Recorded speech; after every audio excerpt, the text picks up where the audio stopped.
The year was 1868, and the West smelled of blood, whiskey, and broken promises. Dust rose like ghosts around the small border town of Hollow Bend, a crooked string of shacks clinging to the desert edge. The sun was sinking, red and cruel, spilling its last light over the corral fence where a crowd had gathered. Men in sweat-stained hats, women in torn bonnets, drifters, gamblers, ranch hands, all come to see the show. And there, on the wooden platform beside the sheriff's office, a woman stood with a rope around her wrists. Her name was Mercy Tanner, though no one spoke it kindly. The whispers in town said she'd been her husband's curse, the reason his luck turned bad, the reason his cards went cold and his debts piled high. Now he was dead, shot down over a rigged poker hand, and the sheriff had seized everything he'd owned, including her. "Lot number 7, the sheriff barked, his voice dry as the desert wind. "One able-bodied woman, widow of Eli Tanner. She'll work, she'll cook, she'll clean. Why you give me to clear the man's debt." The crowd snickered. Coins clinked. Somewhere a drunk hollered, "She don't look able-bodied to me." Laughter broke like a whip crack. Mercy didn't flinch. Her face was pale beneath the sunburn, her eyes a storm gray that refused to drop. She wore the same dress she'd been married in, mud-stained now, tore at the hem, clinging to her as if it knew shame had found her. The sheriff waited, tapping his ledger. "We start at $50. Nothing. Just boots shifting, a cough, the buzz of flies around the gallows post. Then a voice called, $10. Heads turned. The bid came from a saloon owner, a slick man named Finch with gold teeth and a stomach that hung over his belt. "She ain't worth more'n that," he said, grinning, "but I'll feed her for her trouble." Mercy's stomach turned. She cleaned Finch's saloon once, before her husband forbade it. Said a man's pride couldn't stand his wife on her knees to another. And now look where pride had led them. "10, the sheriff said. "Do I hear 15? 15, another voice muttered, this one from the back, from a man with a dusty coat and eyes that didn't lift from the ground. 20, someone shouted. 25. The numbers climbed, not because she was worth them, but because men like to outbid each other on anything that breathed. Mercy stood still. The sun burned her scalp. Sweat slid down her back. She looked out at the faces, the jeering mouths, the cold eyes, and thought, this is how a soul gets sold. Not in hellfire, but in daylight. And then, a shadow moved at the edge of the crowd. A tall man stepped forward, broad-shouldered, coat dark with trailed dust, hat pulled low. He said nothing, didn't smile, didn't even look at the sheriff. He reached into his vest pocket and dropped something heavy onto the platform, a gold coin. It clinked against the wood like thunder in the still air. The sheriff blinked. "What's this?" The man spoke at last, his voice low, calm, and deep as canyon stone. "That should cover her debt, I reckon." The sheriff picked up the coin, weighed it, then spat. "Hell, this is worth more than her and that no-good husband combined. You sure, stranger?" The man's eyes lifted. Steel gray, cold and alive all at once. "I don't pay twice." The sheriff's pen scratched the ledger. "Sold." The crowd murmured. Finch cursed under his breath. Mercy felt the noose of fear tighten around her heart. As the man stepped forward, she backed away. "Don't touch me," she said. Her voice cracked but held. He didn't. He just reached into his pocket again and handed the sheriff a slip of paper. Then, turning to her, he said quietly, "You're free now. Come on." She blinked at him. Free? But the rope was cut, and suddenly her wrists were her own again. The man turned and walked toward a black mare tied by the hitching post. He mounted without looking back. "You coming?" Mercy's legs trembled. She looked at the sheriff, who shrugged. He paid. "You go where you please now." But there was nowhere else. The saloon men still stared at her like she was something they hadn't finished eating. So she followed the stranger out of town, her bare feet kicking dust. They rode for miles before the sun finally bled out behind the hills. Mercy walked beside the horse, silent except for the scrape of her steps in the sand. He hadn't said another word, just led the way through cactus and brush, the sound of his spurs steady, his posture loose but watchful. When the silence grew unbearable, she spoke. You didn't have to buy me. He looked down at her. Didn't buy you, he said. Freed you. Her laugh came out bitter. Is that what men call it now? No, he said, and there was something in his tone, something quiet and raw. That's what I call it. She didn't answer. The night wind picked up, dry and sharp, carrying the scent of creosote and coming rain. Coyotes yipped in the distance. When they reached a small canyon, he dismounted and built a fire. His movements were efficient, practiced. Mercy watched from a distance, her arms wrapped around herself. She hadn't eaten since morning. He tossed her a piece of jerky and a tin cup of water. Eat! She hesitated. Why were you helping me? He sat down across the fire. The light flickered against his jaw. Strong, scarred, the kind carved from old regrets. Name's Wade, he said. I owed your husband a debt once. Guess I just paid it back. Mercy frowned. Eli never mentioned you. Probably didn't mention a lot. She studied him. The lines in his face, the wear of long travel, the sadness in his eyes that didn't belong to a stranger. He looked like a man carrying ghosts. The silence stretched until she whispered, What kind of debt? He stirred the fire with a stick. The kind you don't talk about. Eat your food. She did, small bites, mechanical, her mind churning. When the fire burned low, Coulter stood and checked the sky. Storm coming. We'll make camp here. Mercy lay down a few paces away, wrapping herself in a blanket. But sleep didn't come easy. The air was heavy with secrets, and every creak of the night made her flinch. Then, boots on gravel. A whisper. She sat up. A shadow moved beyond the firelight. A man. Coulter. But before she could finish, a gunshot split the night. The shadow lunged forward, a bandit knife glinting. Mercy screamed. Coulter was faster.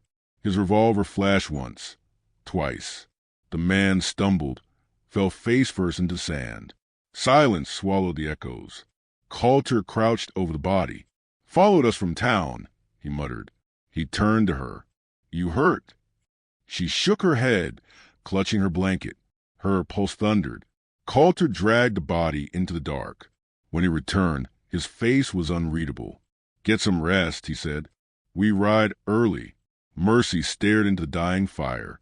You killed him like it was nothing. He met her gaze.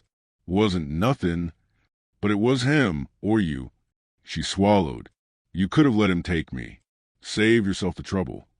He looked at her for a long time, then said quietly, I don't leave folks behind anymore.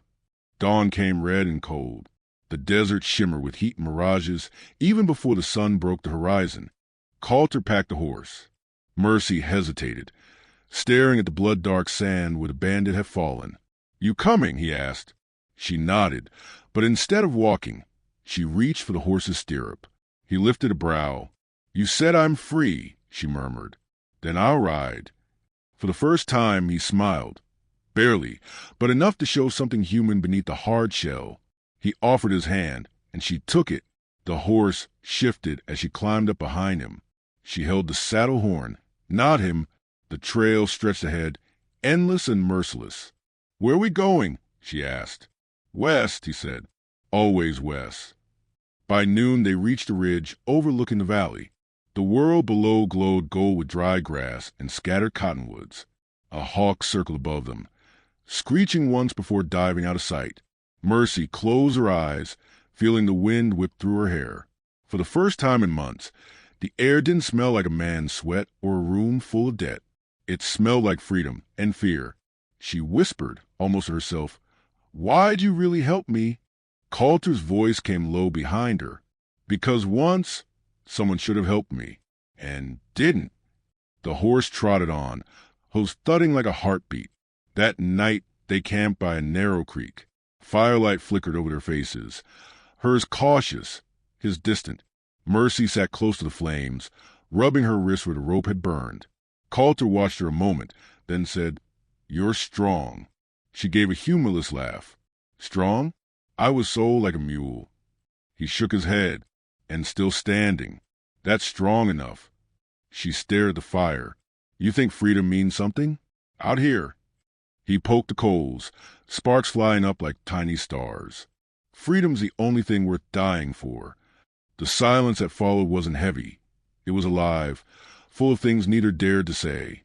Later, when Mercy finally drifted asleep, the narrator's voice carried the truth.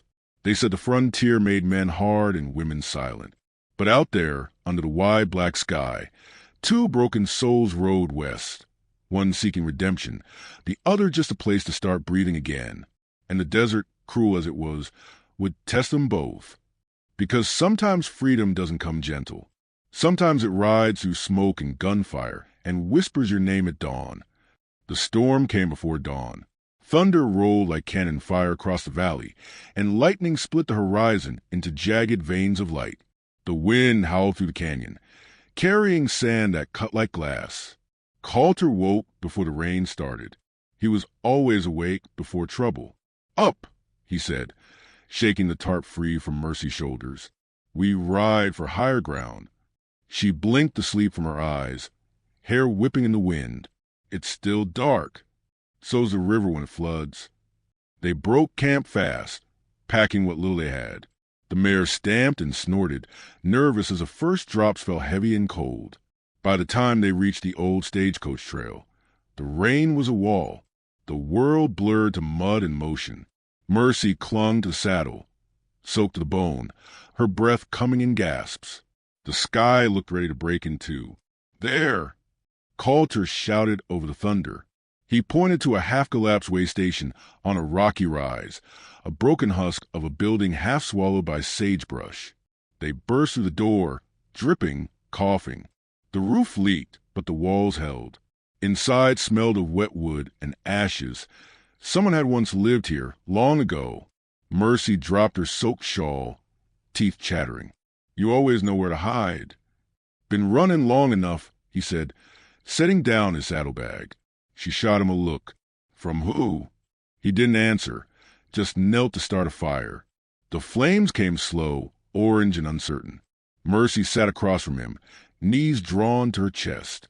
Her eyes tracked the light like it might slip away. "Coulter," she said finally, "you told the sheriff you owe my husband a debt. What kind of debt was that?"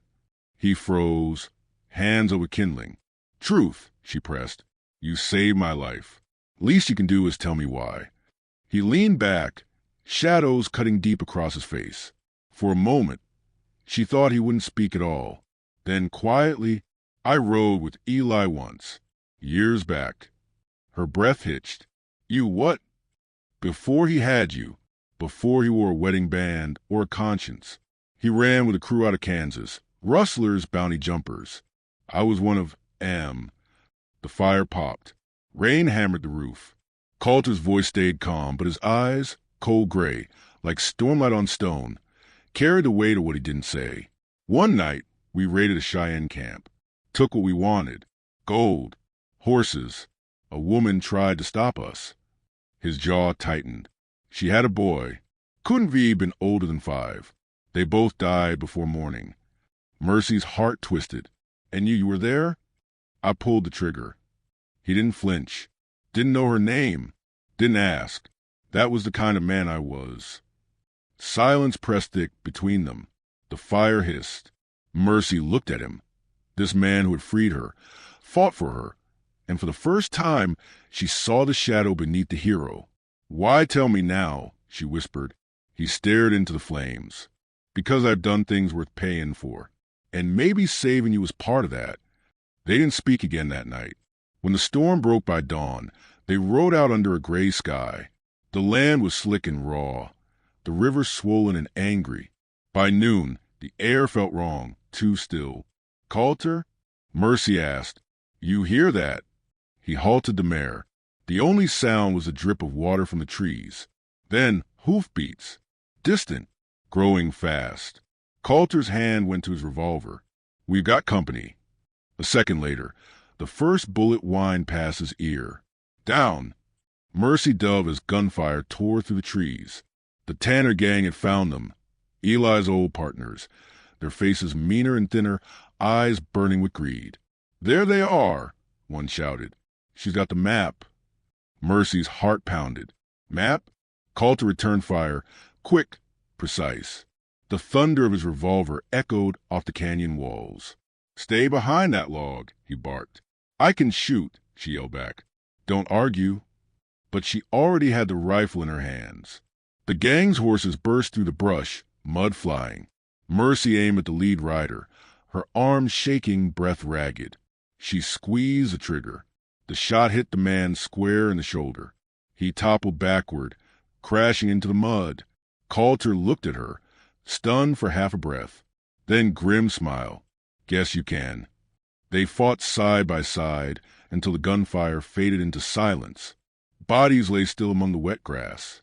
The survivors fled. Coulter wiped blood from his cheek. "You all right?" Mercy nodded, shaking. "You." He looked down at his shoulder. A bullet had grazed him deep. Blood darkened his shirt. "Sit down," she ordered. "Let me see." He opened his mouth to argue, then thought better of it. Inside a nearby cave, she tore strips from her skirt and pressed them against the wound. The cave was damp and cold, smelling of stone and smoke. "Hold still," she muttered. He winced. "You got surgeon hands now?" "Got desperate ones." She worked quickly, her fingers trembling. When she was done, she leaned back on her heels, exhausted. "You shouldn't be helped me," she said. "Now they'll keep coming." "They'd be come anyway," he said. "You're still worth something to somebody." She looked at him sharply. "You think I know about gold?" "I don't. I don't have anything left." Coulter's gaze softened. "You got yourself. That's more than most." For a moment, the air between them felt different. Warm. Alive. He looked away first. "We'll move at dawn.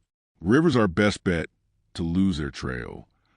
The next morning, the river roared like judgment itself.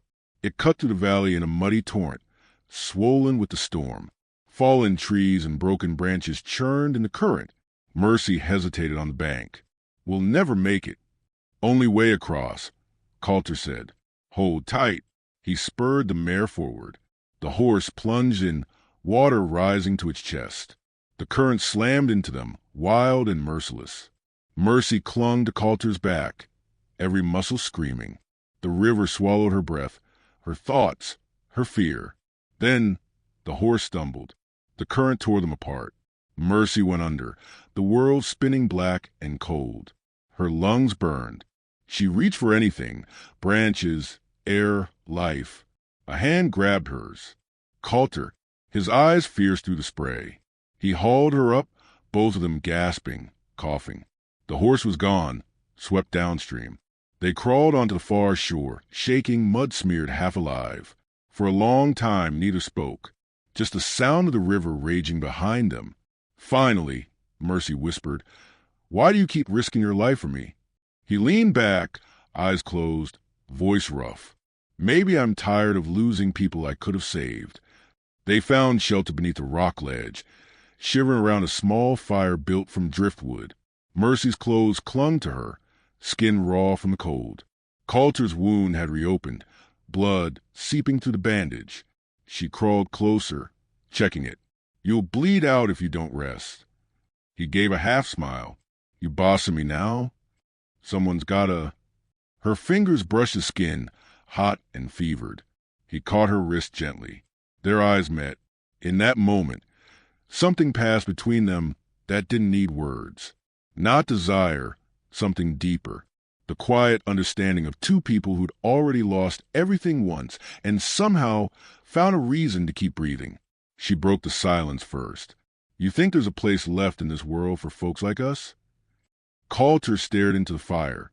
"Only if we make one." Night deepened. Wolves howled somewhere beyond the river.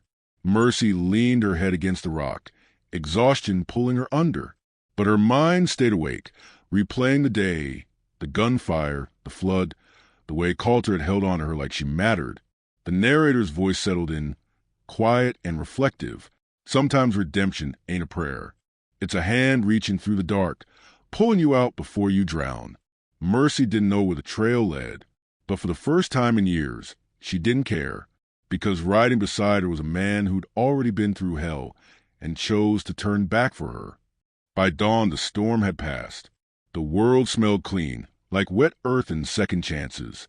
Mercy woke to find Coulter already saddling a borrowed mule he'd found tethered nearby, likely abandoned by the gang in their retreat. She rose slowly, sore and bruised. "You ever stop running?" He glanced at her, the sunrise catching his eyes. "Not till there's a reason to." She smiled faintly. "Maybe that reason's standing right here." He didn't answer, but the look he gave her said more than words ever could. As they rode toward the distant mountains, the morning light burned through the mist. Two figures, one haunted by the past, the other learning to live beyond it, rode west into the promise of something almost like peace.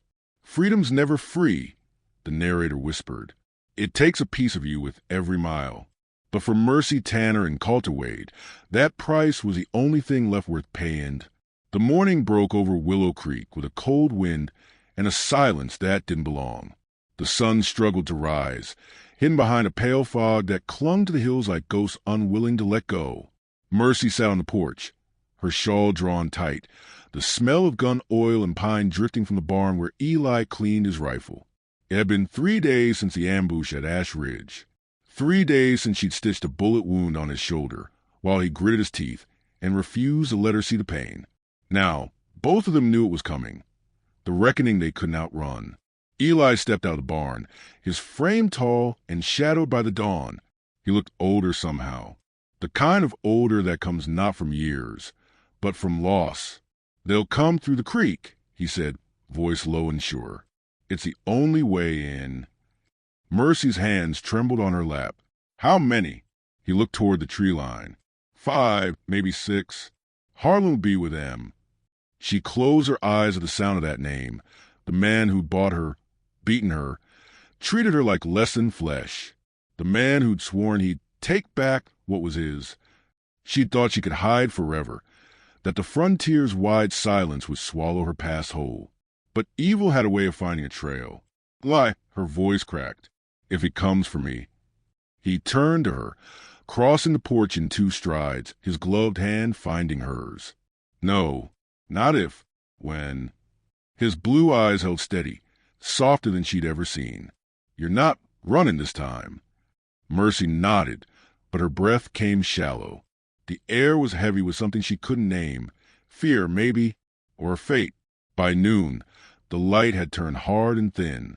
Eli's horses were saddled but tied off behind the barn, ready if they needed to flee. The rifle leaned by the door. 2 pistols lay on the table beside a single Bible that looked older than both of them. Mercy sat inside, her eyes darting between the window and the clock that ticked too loud. The sound of Eli's boots pacing outside made her heart pound in rhythm. Every creak of the boards felt like a countdown. At last, a crow screamed overhead. Then came the distant thunder of hooves. Eli froze. "They're here." The world seemed to narrow to the window's frame.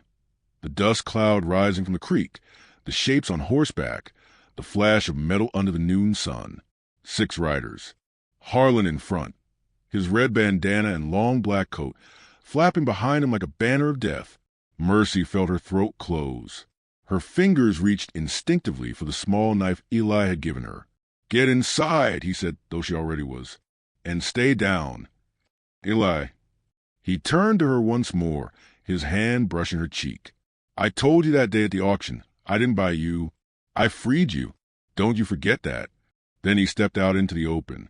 The men reined in near the fence. Harlan dismounted slowly, his boots sinking into the mud, his mouth twisting into a sneer. His eyes were the color of burnt whiskey. "Well, well," he called. "Ain't this something?" The thief and his whore, playing house at the edge of the world. Eli stood his ground, rifle in hand, expression unreadable. "You step any closer, Harlan, and I'll drop you where you stand." Harlan chuckled, spit into the dirt. "You think you can keep what's mine?" Eli's jaw tensed. "She ain't yours. She never was." The men behind Harlan shifted in their saddles, hands brushing their holsters. Inside, Mercy crouched by the window, her heart hammering so loud she could barely hear. Her gaze flicked from Eli's stillness to Harlan's swagger, the same cruel arrogance that haunted her nights for years. She felt the weight of everything she'd lost pressing down on her shoulders. Then came the moment that snapped the world in half. Harlan raised his hand. "Take him." The first shot rang out. Eli's rifle roared in answer. Smoke and screams tore through the air. Horses reared. Bullets ripped through the boards of the porch. Mercy dropped to the floor, splinters flying over her head. The smell of gunpowder burned her throat. "Eli!" she cried, but there was no answer. She crawled to the window, just in time to see Eli die behind the water trough. Firing again, one of Harlan's men spun off his horse, lifeless. Another ducked behind the barn, returning fire. Mercy's trembling hand found the pistol on the table. She'd never fired one before, but she remembered Eli's words. "You're not running this time." She pushed open the door, the sound of battle hitting her like a wave. The world was chaos. Smoke, shouting, blood in the dirt. Eli was pinned, his rifle empty, his side bleeding through his shirt. And Harlan was coming for him. "Eli!" Her voice cut through the din. Harlan turned toward the sound, his eyes finding her in the doorway. That same grin, mocking, cruel. "Mercy," he drawled. "You always did have a way of showing up at the wrong time." He started toward her. She raised a pistol, hand shaking. "Don't." He laughed. "You think you can shoot me, girl? You couldn't even look me in the eye when—" She fired. The shot echoed through the valley. Harlan staggered back, shock twisting his face. Then he dropped to his knees, blood blooming through his coat. The silence that followed was worse than the gunfire. Eli struggled to his feet, clutching his side. The last two riders turned tail and fled, their shouts fading into the hills. The air smelled of iron and smoke. Mercy lowered the pistol, her breath coming in ragged gasps. Eli limped toward her, his eyes on Harlan's body sprawled in the mud. "It's over," he said quietly. But she didn't move, didn't breathe, just stare at the man who'd once owned her like property, now nothing more than dust and silence. Eli reached her, taking her hand. "Mercy." Her lips trembled. I killed him." He squeezed her hand tighter. "No. You ended him. There's a difference." They buried Harlan by the creek, under the shade of a lone cottonwood. No words, no markers, just the wind and the slow current carrying away what was left of the past. When it was done, Mercy sat by the water, staring at her reflection. The woman looking back at her wasn't the one who'd stood on that auction block weeks ago. Her eyes were steady now, her breath calm. Eli came up behind her, his coat draped over his arm. "You did what you had to." She looked up at him, the corners of her mouth trembling into something like a smile. "I didn't think I'd survive long enough to feel peace again." He sat beside her, their shoulders almost touching. "Out here, peace don't last. But you take what you can get." The creek murmured between them, sunlight breaking through the clouds. Mercy dipped her hand in the water, watching the ripples spread. "I used to think freedom was something you were given," she said softly. "But it's something you got to take back piece by piece." Eli nodded, eyes distant on the horizon. "And once you got it, you don't ever let it go." They sat in silence a while longer. The sky turned gold, the wind whispering through the grass. From the porch, the sound of a wind chime drifted faintly. The one Eli had hung when they first came here. It was the only music the ranch ever knew. Mercy rose, brushing dirt from her skirt. "What now?" He looked at her, a faint smile beneath his beard. "Now, we build something. You help me mend the fences, plant some wheat, maybe even paint that damn door." She laughed, the sound startling both of them. "You? Paint. Don't push your luck," he said, standing with a wince. "But maybe we could use a bit of color around here." For the first time in years, Mercy's heart felt light enough to believe him. That night, the fire crackled inside the cabin. Eli dozed in his chair, his bandaged shoulder catching the light. Mercy sat by the window, gazing out at the starlit sky. Somewhere beyond those hills lay everything she'd lost. Family, faith, the girl she used to be. But here, with this man who'd seen her worth when no one else did, she'd found something better. Not rescue, not pity, but freedom. She whispered into the dark, the words catching in her throat. "Thank you, Eli." His voice came soft, eyes still closed. "Didn't buy you mercy. Just made sure the world couldn't break you again." Outside, the night wind carried the scent of pine and rain. The land breathed, wide and eternal. And for the first time since the day she'd been sold, Mercy felt the weight lift from her shoulders. Maybe the frontier wasn't a place for happy endings, but it was a place for second chances.